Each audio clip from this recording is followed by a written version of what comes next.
I'm Christina Rodenbeck from the Oxford Astrologer, and I'm here with my friend and colleague, Sally Kirkman from sallykirkman.com, to discuss the month ahead, which is Aries month, running from 20th of March to 20th of April. And both of us do have active websites. We have lots of stuff going on there, including, in Sally's case, a weekly newsletter, and in my case, a monthly horoscope, both of which are for subscribers only. So there's lots more information in those about the astrology and etc. Information and advice, I feel one could say. Wouldn't you, Sally? Oh, yeah, information and advice. Yeah, absolutely. Guidance, cosmic guidance. Yeah. Lots going on there. So yeah, please do take a look at our websites. And here we are about to get ready for Aries season. Yay! And one of the most important astrological events of the decade, possibly, which is Pluto moving into Aquarius, but we'll be talking a lot about that later. Yeah. Sally, let's just look back at the previous month. A little bit of retrodiction, I think, is called for, because it's been quite interesting to see what's happened in the last, in this month, as Pluto's in its final degrees of Capricorn, and as Saturn is in its early degrees of Pisces. So they've both, it's been a fascinating few weeks, hasn't it? It has. And I love that, when on the day sometimes a planet changes star sign, you get what's going on. And one of the things I think we did talk about was the oceans, and with Saturn's move into Pisces, and there was a massive agreement, wasn't there, between, was it 200 countries, about cleaning up the oceans, which kind of March. Yeah, on the day. So it's always kind of heartening to see when things like that come into being, and there's the mirror, as above so below. There's a coincidence going on. I do like that aspect of it, and a lot happening with Pluto as it leaves Capricorn, eh? Yeah, exciting. We talk Yeah, hello, Banks. So just to clarify, there's a couple of things I want to add to that, which is, of course, oceans is Pisces. So Saturn, the planet of boundaries, moves into Pisces, and we get this treaty. I mean, the other disgusting thing that we had here was the small boat stuff. The prime minister literally had, he stood at the very diminutive prime minister, stood at his petite podium, but he had a sign on the front of his podium on the 7th of March that said, "Stop the boats," which was really Saturn in Pisces. Yeah. I mean, don't get me started on it, but really, guys, you think that's a good thing to do in compassionate Pisces? It's not going to work. No. So the other thing is Pluto in the final degrees of Capricorn, and Silicon Valley Bank, plus Credit Suisse, plus several other ones in the States. That, why do we know that this is, why is that fit with the astrology? Well, when Pluto went into Capricorn 2008, Lehman Brothers happened. So this is the bookend to that. And it's, Capricorn is establishment, isn't it? It's hierarchies, it's big business. And the banks, are a huge part of that, So, I mean, really interesting symbolism. And Pluto isn't done in Capricorn yet, is it? I know it moves into Aquarius on March 23rd, but it actually only really establishes itself in Aquarius in November 2024. We've got 18 months of it kind of dipping its toe into Aquarius, then going back into Capricorn, then in and out. So it is going to be, I mean, it's likely to be quite rocky financially, and things do need to change, don't they? I mean, this this bank situation is not going to resolve quickly. No. People may want it to, but we certainly have this rocky period up until the end of 2024. And then I was looking Oh, we're plunging straight into Pluto and Aquarius, aren't we? So I'll save some of that stuff about Pluto and Aquarius. But that people, I remember when Neptune went into Pisces, all of the Arab Spring happened, but it was really when Neptune was at the very final degree of Aquarius that was happening. Mm-hmm. And a lot of astrologers tend to be overly future oriented and not oriented enough to the here and now. Yeah. And the here and now with Pluto is that here and now Pluto's at 29 degrees Yeah. of Capricorn, and that's partly what this is all about. Yeah. And it'll be really interesting to see what happens with this banking thing when Pluto goes briefly into 0 Aquarius and then comes back. Yeah. Because anyway, we'll talk further about that later in the podcast. Yeah. Because I just wanted to, just because we're still on retrodiction, I want to say congratulations to you. Oh, thank you. Why? Oh, I know. Your great Oscar predictions. Yeah, thank you. I mean, something happens. I get these intuitive powers during the Oscars. I mean, I've had such cracking predictions for the last few years. I always look at the best film, the director, the best actors, the best supporting actors. So I think there's 6 categories I look at. And yeah, I got 5 out of 6, which is better than some of the pundits, that's for sure. So really interesting using the astrology to predict in this way. Yeah, what was your most surprisingly anti the pundits prediction this year? Counter to them. One of my clients was up for an Oscar, but they didn't win. Really? Okay. I was very kind of fingers crossed. That's exciting. I now want to know who your client is, but anyway. No, it's like, not one of the big name ones. Yeah, I mean, there's a lot of people were going for Austin Butler as Elvis. I think he was a hot favorite for the best actor, and it was Brendan Fraser. I mean, most of the time I look at what Jupiter's doing, the best planet. It tends to be what Jupiter's doing. So yeah, no, it's interesting. It's interesting to do that. I do enjoy it. And everything, everywhere, all at once swept the board. Yeah, which is classic for that. Even the title is very much of our times. That's a zeitgeisty title. It is. Especially, and it's interesting even that you're saying the word swept the board. That feels very sort of Saturn and Pisces as well, sweeping the board. Yeah. One would win everything. Mm. Is Brendan Fraser, is that for The Whale? That is for The Whale. Bit of a comeback role. I thought that's going to win because Neptune and Pisces, got to have something called The Whale win. And then I realized he's called The Whale because he wears a fat suit, doesn't he? He plays a very obese person. Well, I think he does, but I think he put on a lot of weight as well for the role. These actors do that, don't they? They have to. It's all consuming. They throw themselves into it. Consuming. They become world-class pianists in 5 months or whatever, depending what their role is. So, anyway, the world of the and it was back in Pisces season actually this time because they'd moved it for a few years. They shifted it, and the Oscars should be in Pisces season. What are they thinking shifting it anywhere else? I don't know. Anyway, really. So it's a nice kind of it was just a nice sort of aside from everything else that's the big things going on in the world. I do love. Okay, did you see Hugh Grant on the red carpet? Yeah, I didn't. Well, I mean, yes, I saw what Hugh Grant was up to. Bless the little Virgo, eh? He had a truthy moment, right? Oh, did you see? It was really funny. I mean, I don't know if it was intentionally completely funny, but I thought that his interlocutor was very gracious as well. Actually, the woman interviewing him, she managed to be gracious, and he managed to be funny.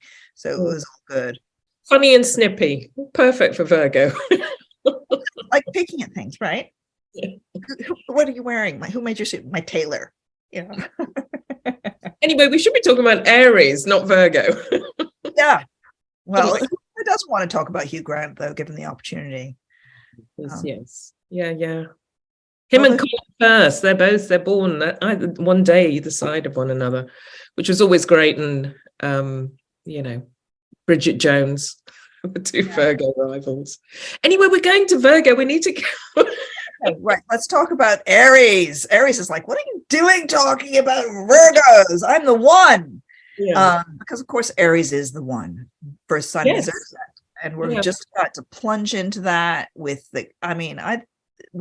it's exciting this time of year, isn't it? When we have it's the beginning of spring. Yes. Yes. We need it over here. I mean, I have got sunshine outside today, but it's been pretty horrid. Which it's the equinox. Yes. Which is 20th of March 20th of March, sun moves into Aries. Yeah. And the sun likes to be in Aries, doesn't it? It's exalted there. It likes the fire signs, not surprisingly, because it's heat, it's warmth, it's light. So the sun, does like to be in the first sign of the zodiac. And it's where, the sun is always who you are, who you're becoming. So in the fire signs, there's this kind of presence and dynamism and motivation. And here I am, it's kind of, you can be true who you are. Especially Aries, wouldn't you? Because it's cardinal, it's the first, it's number one, it's this pioneering, it's like the pointy end of the arrow. They are, which has its good side and its bad side. You don't always want to be the first doing stuff, but first in has got to be the Aries, I have quite a lot of shy Aries though. Do you? Yeah. They're not always like this blustery, how they're portrayed. Because I think there's a lot of sensitivity to Aries. Interesting. I don't know too many of the shy ones, actually. I'm just trying to think. Shy is not the way to put it, but ones that are not thrusting themselves forward exactly.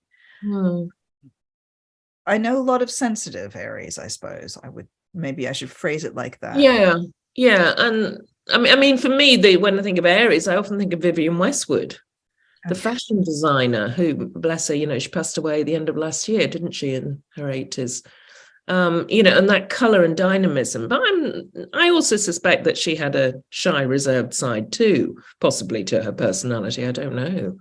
And there are a lot of Aries actors and actresses, because it's such a good sign that it channels so well. If you can just take the lid off the top of your head and let the God speak through you, that's an Aries thing as well, isn't it? Yeah.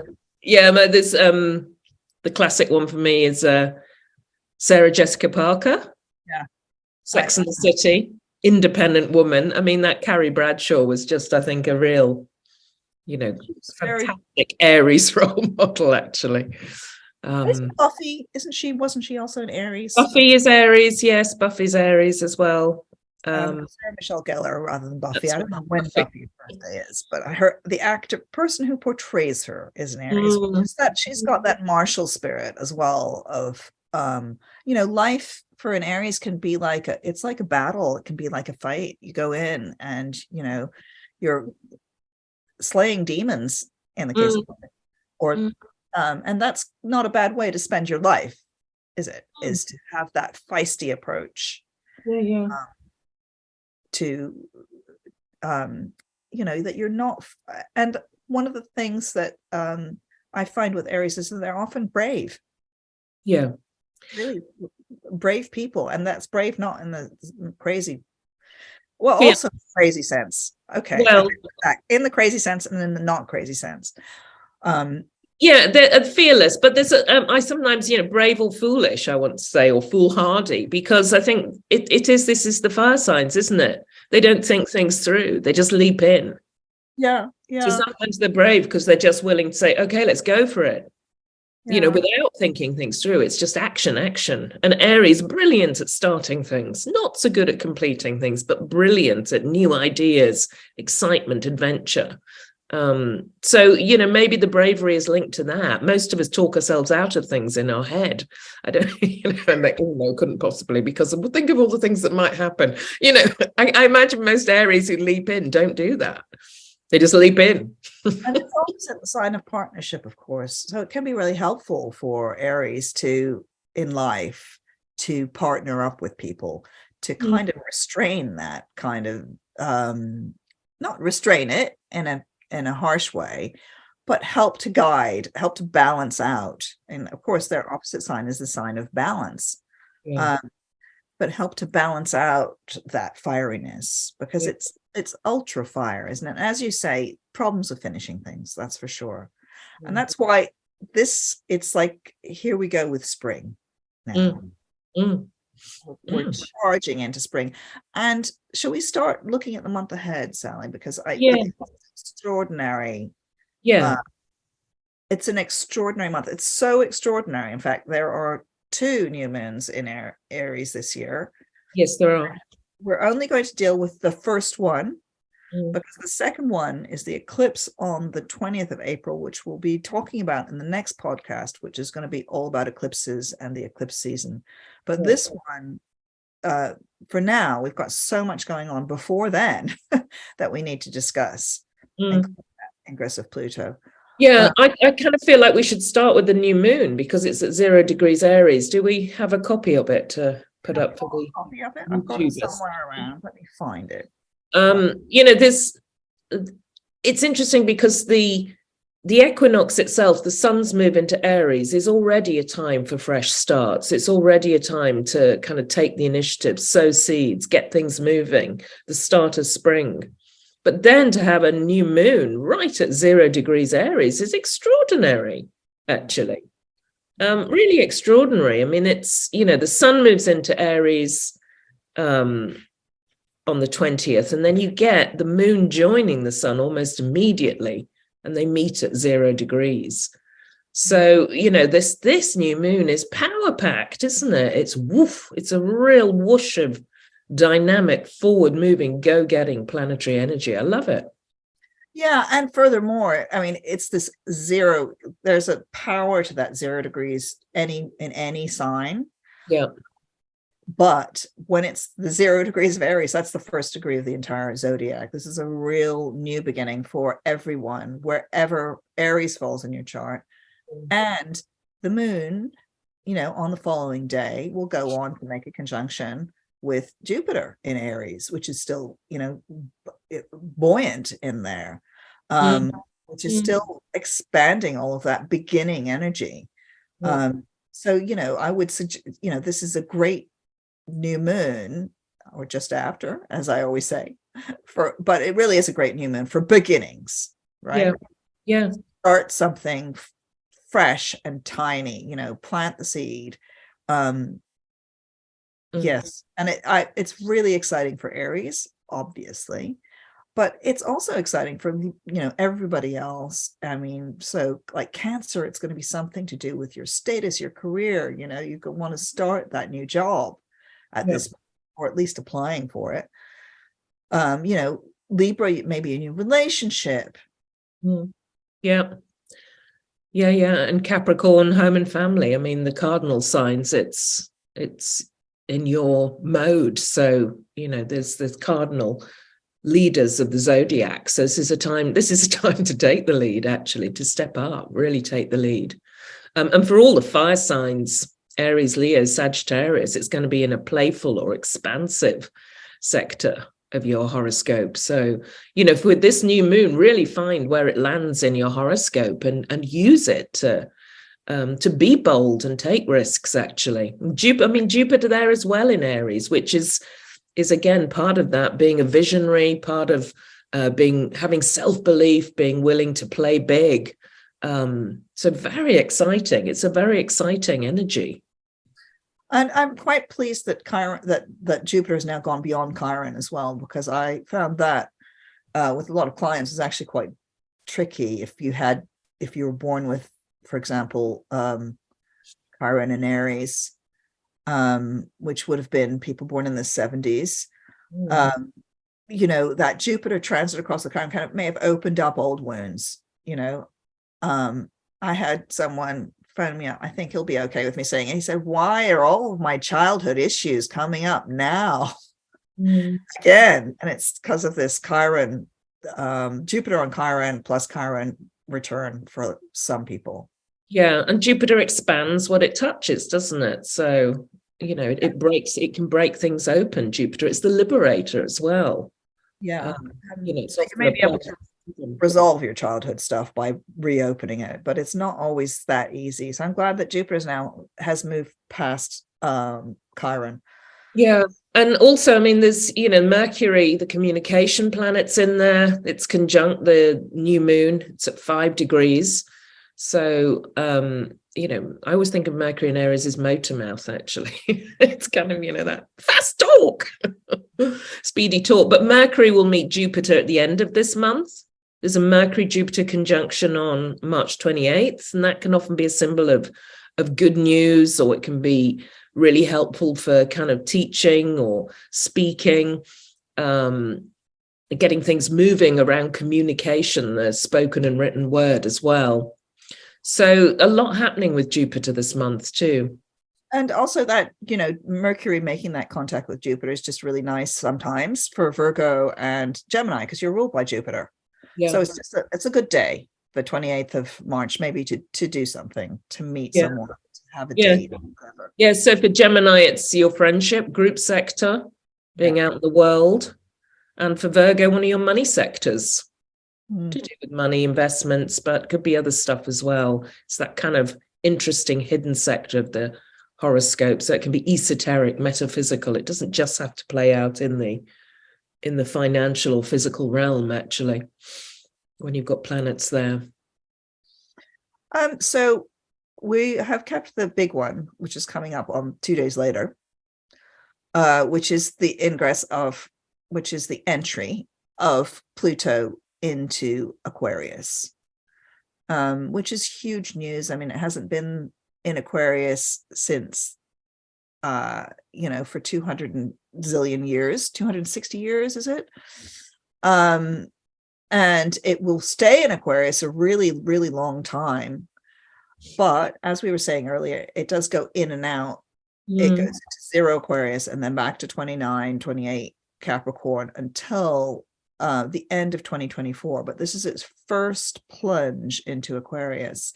And it's worth really paying attention to just what happens on the day or the day after, 23rd of March, 24th of March, in the headlines. Like we were discussing that ocean treaty, for example, which is really nice. When Saturn went into Pisces, you see these things happening in the zeitgeist, because of course astrology is personal, but it's also mundane. It affects the whole world. So what do you think of Pluto in Aquarius, Sally?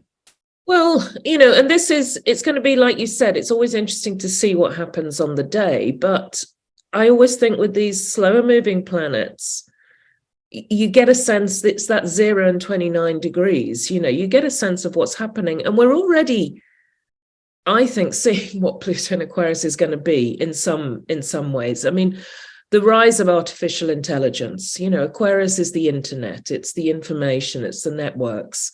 And to have Pluto moving into Aquarius, you can see this coming already, that we're moving into this kind of a completely new digital information world. I mean, it's almost like the internet's going to go bonkers. And how we kind of source information is going to go bonkers because of technology and robots and artificial intelligence. I mean, I think this is one way that this is going to be massive with Pluto and Aquarius, and we're already, seeing it as it comes to its ingress. Well, we've had quite a lot of Aquarian energy already, haven't we? Because of the great conjunction in at 0 degrees of Aquarius, and Saturn in Aquarius, and etc. Right? And we already had Uranus in Aquarius and Neptune in Aquarius, which started off the internet. And now the third of the great outer planets arrives in Aquarius. So those two laid the way, in the early in the noughties. Yep. When we had Uranus and Neptune. And that's when we, got the internet and all this stuff and smartphones, etc. And now we're getting Pluto coming. And that he is a different kettle of fish. It's transformative. It may be it's interesting. People have made a lot of money off the internet already, but I wonder about when the god of wealth comes to the internet, whether we'll start being charged for stuff that we weren't charged for example. Oh, yes, definitely. And also, I suspect that much more control. Yeah. more control of the internet and realizing the power of it and the potential of it to make money. So yeah, definitely agreed. But also the potential, I mean, there's negative potentials with Pluto and positive potentials. So Pluto is positive in that it's transformative, but it's also negative in that it can be criminal or violent. So there will be more cyber. I mean, there's tons of cyber attacks anyway. I mean, and there's the dark web exists already. But maybe we'll see more of that. And that's where the need for rules will come in. So that's why it will be transformed, because it will become much more evident what's been going on behind the scenes already. Because Pluto is this, he wears the helmet of invisibility, doesn't he? But then he reveals himself sometimes when he goes into a sign. We all know that, Facebook and Amazon and Google, etc., are incredibly powerful already. So it's slightly worrying, I would say, when you have this planet that's about power that's going into that internet-y sign. However, the good news is that, or I think the good news is that the other side of Aquarius is to do with equality. Yeah. It's the sign of equality, of networks that are horizontal instead of vertical. So Capricorn is all about vertical hierarchies. Aquarius is about horizontal hierarchies, isn't it? So I think there may be something that's going to happen, which is somehow, I'm not saying that all wealth in the world is going to be redistributed or anything quite so utopian as that, but I think there is going to be something about the redistribution of wealth, which is Pluto, in Aquarius, which is networks rather than hierarchy. So we are sick of the 1%, right? The whole world know about this. And that is so Pluto in Capricorn. And Pluto in Aquarius is not going to be like that. Yeah. I mean, it's at its best, Pluto in Aquarius is power to the people, isn't it? Yeah. And on the last Pluto in Aquarius transit, I mean, it was the French Revolution, the American War of Independence. So, is power going to be given back to the people? I mean, that's going to be something definitely to watch with Pluto moving through Aquarius. I mean, the other thing, just to kind of go back to internet stuff, the other thing that Pluto does sometimes, it wipes things out or it negates. So, I mean, maybe there'll be a massive backlash against social media. Maybe surprise me. Yeah, because at the moment, I mean, particularly the younger generation are just, they're completely losing. This is that if you're on social media and your phone so much, you can't help but feel disconnected, cut off. So maybe there'll be a real kind of revolution around, right, let's get off our phones, let's get off social media, let's connect with one another as people again. Because the danger with Aquarius is that it is one of the air signs. And, this Aquarius does have that ability to detach, disconnect, cut off. So that's another way that Pluto and Aquarius could possibly play out. And again, we'll see whether there's going to be this shift. Yeah, the word social network is literally an Aquarian word, isn't it? Yeah. The social network. Yeah. It may happen, I would beg to differ slightly, because I think that older people are just as bad. Yeah, okay. Yes, no, agreed. I hate it. I really hate it. Bobby hates it. I think it's people, and there are great sides to to this connection. It's very good for people, especially people who are stuck at home. And that also is really interesting, is that we were, we had the internet, then we had COVID, and then we had Saturn in Aquarius. So we were very much confined, and there was social distancing, etc. And now that maybe exploded, as you say, with this sort of desire of people to actually network in real life, IRL. Yeah. I think the other, because people often ask me, what's going to happen to me when it moves into Yeah. a new star sign. And I don't know how you feel about this, but sometimes I think with these, the slower moving planets, it's going to happen in one house of your horoscope. It may be important, but not always. I think what's more important when you get these slow moving planets is if you get transits of them, to a planet or an angle. That's when you're going to know what it's about, more so than just looking at, oh well, Pluto's moving into my ninth and it's shifting star signs. I mean, what do you think about that? I think that you're right, and I think the most important thing to remember about Pluto is it's a process. Right? So it's a process. There may be something dramatic that happens if you have something at 0 Aquarius, but it may be very internal as well. And I was going to ask you, as a Scorpio, whether you really pay attention. Do you think it's more important for Scorpio? Do you pay close attention to these Pluto things? Have you found it's very, have you found it affects you as a Scorpio? Having a ruling planet, because Pluto, Scorpio has 2 rulers. It's got Mars, which is the traditional ruler, and Pluto, which is the modern ruler. Pluto transits affect me big time. I'm very aware of the Pluto, like Pluto on an angle or Pluto on a planet. I don't know so much the ingresses of it moving into a new star sign. That doesn't, it's not as personal, or it's not as important in some way, not as significant. No. But when I have Pluto on my sun and on my midheaven, boy, I've known about it. So that's true for me too. And I'm not, but I do have Pluto in the first house, actually. But, I'm not a hugely Plutonic person. Yet any Pluto transit to any sensitive part of your chart is big, and sometimes it's not, it can be transformative and empowering. I mean, this is something that's rare, that's not said enough, is having Pluto sometimes come to your sun, for example, may destroy your ego, but then you're rebuilt stronger, or it may, I remember when Pluto opposed my moon, which is a really hard transit to have. It wasn't, it sounds scary. Pluto's opposing your moon. And actually, I did go temporarily deaf for that time. Not completely deaf, but I really couldn't hear. I was in Calcutta in India, and it was that when that tsunami hit the coast further down. But my relationship with my mother was transformed. And I saw her with new eyes. But the thing with Pluto's transformation is that it rarely comes about without some form of pain or challenge or difficulty. It's not just like, oh, I've had a transformation. Yeah.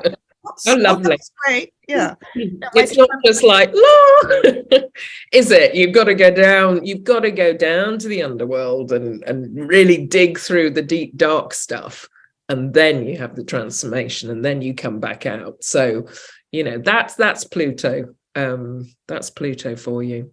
But that's light and dark, sun and moon. We've got these opposites, these polarities playing out. Yeah. Actually, and one other thing I would add, with the other time when Pluto squared my sun, this is just for people's benefit, it was really horrible the first time it hit. And then I realized this was happening, and I needed to do something transformational. And I walked the Camino of Santiago for that summer of Pluto squaring my sun, and it was fantastically transformative. I was before and after in my life, before and after I did that. So sometimes if Pluto is hitting some very powerful part of your chart, it's you go towards it, not away from it. Agreed. I was going to say exactly the same, that sometimes look at how you can prepare for this, and that's kind of there is a side of Pluto that's endurance, isn't it? It gives you that sort of relentlessness, that ability to keep going whatever. So the fact that you did sort of a pilgrimage, and it's hard physically and perhaps mentally and emotionally, is great. So, it could be a really good time to take on something that stretches you, that challenges you, and something that is completely different to the rest of your life. You know, it's like kind of, okay, let's just close a door on the everyday and do something potentially life-changing as well. I think that's a really good way to kind of embrace new Pluto energy. So yeah. Anybody who's got anything at 0 degrees, right? You have a look at your chart, anything at 0 degrees, this is going to have some kind of aspect from Pluto. It may be a strong one, a Ptolemaic one, that means 90 degrees or 180 degrees, you know, opposition. Or it may be a sweeter and a slightly easier one, 120 degrees or 60 degrees. A conjunction is hard, I think. And if this is how, you know, if you have something at 0 degrees, it's going to feel it. And also I know, actually, going back to that new moon, is the new moon is at 0 Aries. So it actually is basically getting a pretty nice sextile from Pluto. That new beginning of the month. It is, isn't it? I mean, you don't see, it's a dissociate one, the one that you don't see easily because it's not in an obvious sign. But yes, it is. I mean, Pluto is kind of connecting to that new moon. Yeah. It's connecting behind the scenes in a very Plutonic way, isn't it? It's wearing the helmet of invisibility, but it's transforming. I think it's also about, you know, what Pluto's doing is leaving Capricorn behind. It's just that Capricorn is like hanging on to Pluto's feet, isn't it? You know, and Pluto is attempting to get into Aquarius now. Yeah. You know, it's stepped in, and Capricorn's pulling Pluto back, saying, I want more transformation. I need more transformation. Yeah, and I think that's, you know, it's nice that this new moon in Aries is connected to it, because I think this is the point with, you know, Pluto transits. They're deeply personal. They transform who you are. So, you know, and the sun, that new moon in Aries, there's something about that that's very elemental and personal. So it's kind of a time to sort of almost take charge and direct things. And look at where you want to change, maybe, with this real powerful beginning to the equinox. I mean, should we move on and have a look at what else is going on, or do you want to say something? Yes, something else? About Pluto forever, couldn't we? Yeah. So there's also, well, we should talk about the full moon, which is coming up. Yeah, and just to say, I think we will be talking about Pluto forever, because we'll be looking at it as it goes back and forth from Capricorn and Aquarius for quite some time. This is not just a one-off. We'll be learning more about Pluto as it reveals itself. I mean, you have to wait for Pluto to be revealed. But yeah, this month is a real go-getting month, everybody. Just to say, because on April, I think it's the 21st, so the beginning of Taurus month, Mercury turns retrograde, and it's going to be eclipse season also in Taurus season. So, you know, Sun in Aries, ideally a time to kind of get things moving, sow seeds, start something, rediscover your joy of life, whatever it is. This is the month to really be moving things forward and fast, and with lovely Jupiter there as well in Aries. And very pivotal on the full moon, actually, because Jupiter, by then, there's going to be also a Sun-Jupiter conjunction in Aries this month on April the 11th. So a few days after the full moon, we've got the Sun-Jupiter conjunction, and Jupiter's next to the Sun during the full moon in Libra, which takes place on April the 6th. Yeah, and it's interesting, actually the Mercury retrograde, it's going to go into its shadow, I think, just after that full moon. But really everything else is still moving forward, you know, even though Mercury is going into its shadow and going to be going retrograde fairly soon. You know, this is a month that still has this forward momentum. I really think it's kind of exciting, actually. And I think this full moon is quite exciting. You know, it's a, you know, full moon is when things come to fruition of some kind. And when you have a full moon that makes a conjunction when the sun is making conjunction to Jupiter, something really big may be coming to fruition. Yeah. Of course, it's a full moon in Libra, the sign of relationship. Yeah. and Librans themselves may feel very kind of emotional around this full moon. It tends to make one, maybe overreacting a little bit, because you're reacting against this Sun Jupiter, which is so powerful. As we were saying at the beginning of this podcast, the Sun is actually also exalted in Aries. So an exalted Sun making a conjunction with Jupiter is a very powerful Sun. It is. There's a lot of kind of a feel of abundance and fertility, I think, at this full moon, because the moon in Libra is ruled by Venus, and Venus is really strong during this period in Taurus, where she wants to be. She loves being in Taurus, kind of fertile, fecund, comfortable, indulgent. So, there's really kind of potentially positive month for Taurus as well, having Venus in your star sign. I think until about April the 11th, you've got Venus moving through, steady, fertile, sensual Taurus in your star sign, making you more popular or attractive, bringing in what you want. So, I love the fact that Venus is in Taurus. I always love Venus in Taurus. It's one of my favorite times. I mean, I'm hoping for a good spring. It's great for Scorpios, of course, Venus in Taurus. So that's the whole period up until the 11th of April. Nice people coming into your life, It's relationships, isn't it? Being around people, you enjoy and you love. I have to say, I've got a lot of visitors coming as well, so that'll be nice. Also pretty good for Leo in your career, when Venus is in Taurus. And it may be a little foretaste for Leos of the incredible Venus transit that you're going to be having later this summer, in the summer. Yeah, when Venus is in Leo for, I think it's 4 months, isn't it? Yeah. Really, really nice transit. And this is actually a really lovely transit. I also think that for Leos, this the Sun Jupiter conjunction on this full moon just looks great for Leo. Because everything is singing with your sign.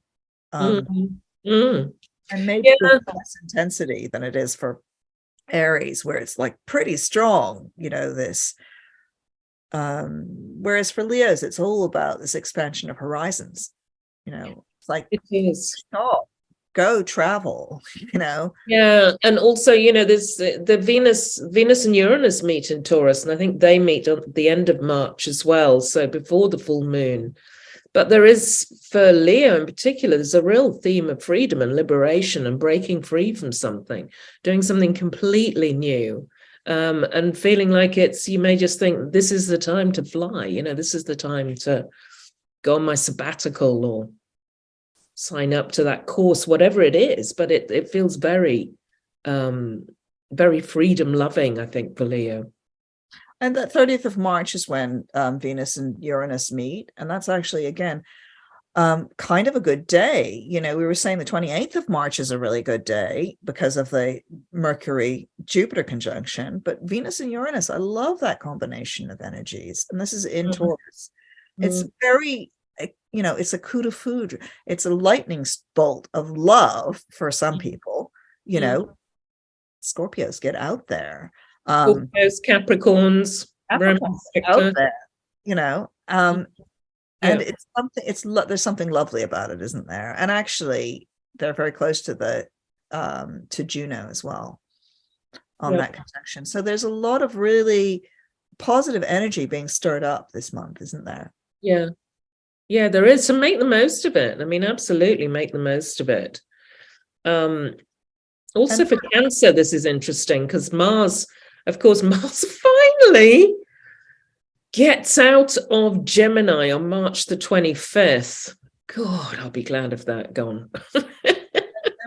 So Mars has been in Gemini since last August, right? Yeah. The end of August. And he has been wreaking merry havoc with many, many people. Just awful. Yeah.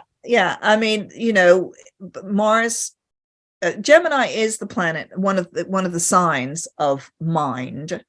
And I have noticed that there's been a lot of issues with mental health, because Mars stirs this up with people. But also there's been a lot of talk about mental health that I've noticed. And I have to say, the term mental health is always slightly tendentious for me, because it's like, maybe our mental condition, are, so many people have realized that they are neurodiverse, for example, in the past few years, which is a better word, I think, for actually how, that our brains work differently, right? Not everybody's brain works the same way. Actually, frankly, astrologers could have told psychologists this years ago, because we know there are, multifarious ways that people's brains can work, and they are very different. Yeah. But this Mars and Gemini has stirred this up. I noticed last night there was a TV documentary called Unmasking My Autism, which I think is really about being a woman with autism and having it diagnosed late in the day, and how that just explains everything about your past. Yeah. Yeah. So, I mean, and maybe that's one of the sort of kind of positive shifts that's come out of Mars in Gemini, bringing this to the fore a bit and having it more, mainstream. As a Sun, Scorpio, Aries ascendant, I would just like to say it's made me incredibly irritable. Oh God! And I've had to be careful. I've had to kind of rein in what I've really wanted to say at times, which is often our advice with Mars moving into Gemini. But I think I just want to say for Cancerians, I think it's been a tough transit for Cancer, because Mars has been hidden away. And now you've got Mars in Cancer as it is at this full moon. It's maybe a time to be assertive, speak up for yourself. Don't let yourself be belittled as well. It's time to be expressive about what you're really feeling, maybe. Yeah. I mean, yes. And also, it's interesting also that Mars can literally be like a man or male energy. And I had my nails done. I don't think I'll ever have it done again, but because hands, right? It's Gemini also hands. I had my nails done in one of these nail bars because I do anthropology. I've never been to one. I thought it'd be interesting. And of course, I can't do anything because nails with my hands, which is ridiculous. I'm like, God, how do people do this? How do those secretaries in the 1960s with the beehive do and the long fingernails do that? I can't. But I had a guy do my hands. I thought that was so funny, that I had the one guy in the room. And it is a woman's space, the nail salon. It's like you go into like this female space, which is also just an interesting experience. I recommend it to all men listening to this podcast. Go to a nail bar and have your nails done. It's fascinating. Okay. How did we get on to nail? I don't know. I was just thinking about the man doing my nails, okay. Which I felt was kind of Mars and Gemini. Yeah, very Mars in Gemini. But Mars has moved on by the full moon. And part of me is going to be sad to see Mars go out of Gemini, because I've had a lot of thoughts, it's actually stationed on my Moon Jupiter conjunction. And right now, as we're speaking, it's on my moon. So I have had to watch what I say. So I've been kind of careful not to blurt, which of course I'm inclined to do, because that squares my Mercury, that conjunction. I've been careful not to blurt and careful about around other people, because again, this is a astrological consciousness that I know I might say something or put my foot in it in some way, which is the difficult side of it. But the good side of it has been a lot of clarity of thought. So I've had some very sort of sharp, clear insight with this. Interesting. But anyway, about this month, it's going to be in Cancer. So this is a big deal for Cancerians, right? Yeah. Because it's going to be, is it 6 weeks? It's still moving slowly. Yeah. It'll be there for ages. It's going to be there until mid-May, Mars in Cancer. Yeah. So, real time to kind of get back on track if you've not been on track for Cancerians, where you're heading, why, start to line up some things to do as well when you've got Mars in Cancer. And, interesting that when it's Aries season for Cancer, Aries is your future path, it's your career, it's your vocation. So there is, again, it's a real time to be looking ahead, I think, and putting new things in place. It's an energizing, basically it gives you energy. Usually Mars. It does mean sometimes you should check your iron levels if you haven't got energy. So it should give Cancer, wherever it goes in your chart, that's going to be energized. That section of your life is energized. So for Capricorns, this is going to be an energizing burst of energy into your relationships, maybe an energetic person coming into your life, or maybe having some stimulating conversations. Yeah. And I was just thinking, whose health sector is it? It's Sagittarius's health sector, isn't it, Cancer? Is that right? Yeah. No. Isn't it? Yeah. Aquarius? No. Oh, no, it's the other way. I'm sort of looking at the chart sideways. No, it's Aquarius's health sector. Yeah. So, when you've got Mars in your health sector, it's a good time to kind of start something new on the fitness front. Yeah. Take care of your health. And ditto with Cancerians, this is the time to do your fitness program. Yeah. Yeah. Mars is the physical planet, isn't it? And for Pisceans, it can be terribly sexy. Let's hope so. Having Mars in your 5th house, it's romantic, it's creative, you may actually get that creative project done at last. Yeah. In this time, it's a really great time to be charging ahead with it. And also, your children may be doing something. This is for Pisceans in particular. Yeah. Maybe like winning. Winning prizes. Yeah, winning prizes, or cheering them on at sports day, that kind of thing. It's also pretty good for Scorpios. It's again, it highlights that kind of learning and travel sector, doesn't it? It gives it a lot of energy. And I always think it's very interesting. I like it when Mars goes into a person's like 3rd house. So this would be for Taurians, because that energizes your brain essentially, and it stimulates the brain. It's really good. For example, if you're going into exam season, you've got the focus, you've got the energy, you can get the job done, you can write the paper. And so Mars is going to be helping everybody who's at university or elsewhere doing A levels, that kind of thing.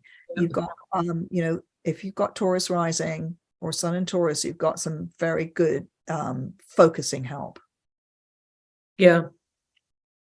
Yeah. And you could say the same for Scorpio too, couldn't you? Because it's 9th house as well. So higher education, learning.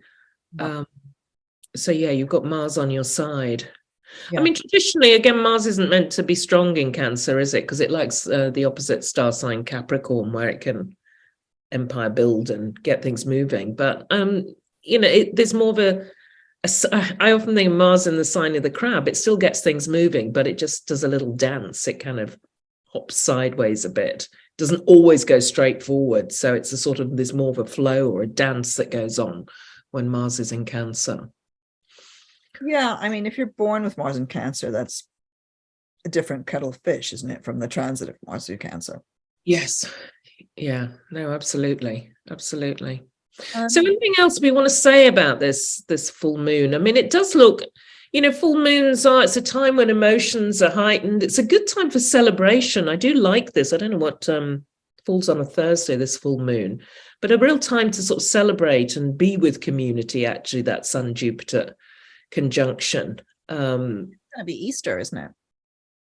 It is actually. Is it the Easter weekend? Yeah, it's Easter. I think it's Easter, Passover. Boom. That's what it's about. Which that's so because it's a full moon, right? And it's a movable feast. So this is the Easter. It's really quite a powerful religious festival because it's Jupiter is the planet of religion. Mm, And this year, Easter may feel very meaningful, mm, or feel more meaningful. mm. Yeah, yeah, with Jupiter there. Yeah. Or, Passover as well. They're both festivals of certain amount of sacrifice, aren't they? Mm, Because Passover is the exile and from Egypt, is leaving Egypt, isn't it? And Easter is the sacrifice of God on the cross. yeah, yeah. And it's quite interesting that, we've got this, we won't have very many more Easters when Neptune is in Pisces. We've got a few more before Neptune moves on. But yeah, I think it's worth thinking about what that means generally. And also it's interesting that Saturn's in Pisces too.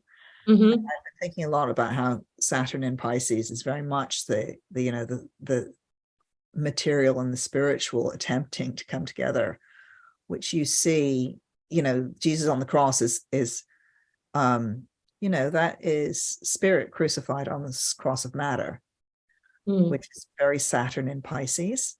yeah, It's interesting thinking about that around this Easter tide. yeah, yeah. Um, 'Cause I mean, it's what's Easter become. It's all kind of eggs. Easter eggs and little fluffy bunnies. I mean, nice for being with family. I mean, obviously these occasions often mean that families get together, don't they? And this is a lovely full moon leading into the Easter weekend, if that's what you're going to do. But I think it is this full moons are also interesting, looking at the more sort of sacred or spiritual side of Easter as well, and what it really means, the deeper message. And maybe that's something that we need to be thinking about and looking at more with these major, transitions of the planets taking place. Well, especially since this full moon, Saturn in Pisces is actually making a very good sextile to Mercury, which is the planet of thought. Mm. So and it's close to the North Node, Yeah. and about to turn retrograde. So it's actually pretty much not about to turn retrograde, about to go into its shadow. Yes. Yeah. So Yeah. thinking about what security means, what we mean by security, could be something that we think about at this Easter, about refugees, for instance, about where there are wars, where people are not secure, and how are you secure? What makes you secure? Because Yeah. the Taurus is the sign of security, it's the sign of being safe. Yeah. Yeah, and Saturn's moving to Pisces and Pluto's moving to Aquarius. You could say that there is this theme of being more compassionate and thinking about, the universal element of humanity in the world, actually. And maybe that's one of the plus things that can come out of these planet shifting star signs, because we just have so much division, but there's this need for unity actually in the world. So perhaps, these shifts of the major planets are about that too. Yeah. Each of us kind of looking at what that means to us individually.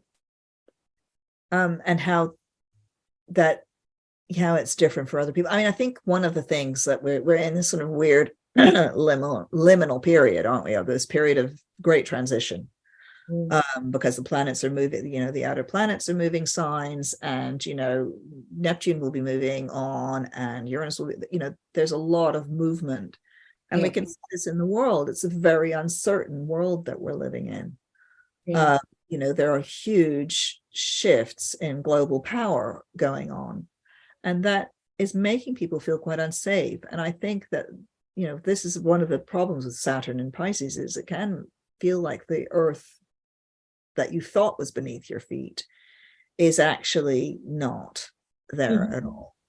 And I think that's one of the things about maybe this Easter season, is just contemplating this idea of security and lack of security, and what makes you secure. And I think also that, the other big shift is, of course, this business with the banks. This is making a lot of people feel very insecure. Yeah. People didn't, what was it? Etsy for a moment didn't make payroll, couldn't pay people for 24 hours. Okay. That's huge. I mean, that's a lot of small traders. This is not just like big banks doing stuff. This is that affects everyone. And I think that's also part of the Pluto in Aquarius thing, is understanding how our wealth in the world is completely interconnected. It's a global system, guys. Yeah. Yeah. Let's see what happens moving forward, huh? Yeah, sorry, that got a bit serious, didn't it? Well, let's bring some triviality back in. I mean, there are big shifts taking place. You have to kind of contemplate what they're about a bit. Oh, well, Venus is moving into Gemini. That's light and airy. It is. That's on the kind of around the 11th as well. I like this month coming up. I do too.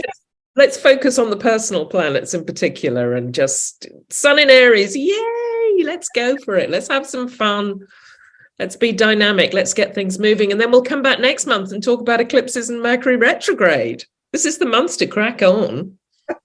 Yeah, we have. I mean, one thing I would say about this month, right, is it is the month to crack on. We are heading towards a quite a major eclipse. I think this eclipse is quite big, quite a big deal. This one coming up on the 20th, isn't it? And we will the solar eclipse at 29 Aries. Yeah, it's quite a big deal.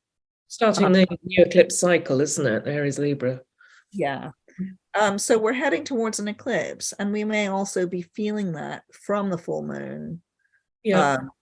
Onwards, you're going towards an eclipse. It's like a big, it's like a sucking action, isn't it? It's like a big vortex pulling us all in. That eclipse coming up. Yeah, so we need to talk about that next time. We do. All right, on that note, I think we should wrap up and crack on. Great to see you, Sally. Looking so cheerful. Oh, well, thank you. Great to see you too, Christina. Looking so lovely. And we'll see everybody else